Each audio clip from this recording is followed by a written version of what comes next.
عشرة صوم بكن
Tamam abi, fazla aşmaya gerek.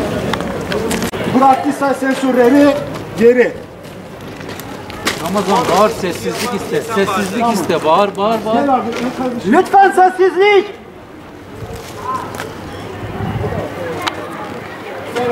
Biraz daha geri çıkalım. Biraz daha sesli arama yapılacaktır. Cihazdan dinleme yapılacaktır. Lütfen sessizlik. Herkes dizlerin üstüne çöksün, beklesin.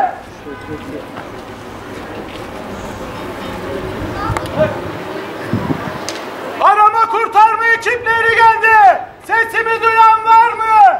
Eğer duyuyorsan bir yere vur veyahut da ses ver.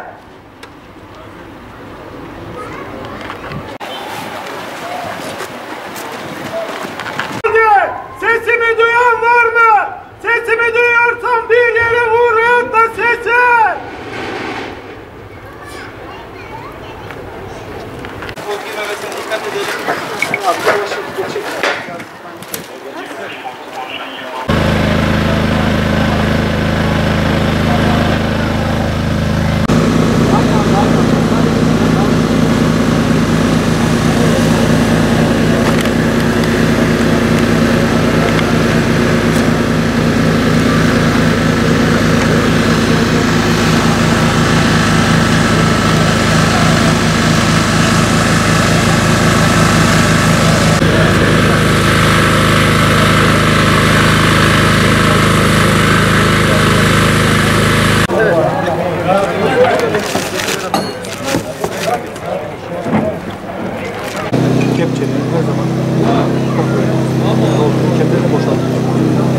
Biz de sizin yanınızda duracağız.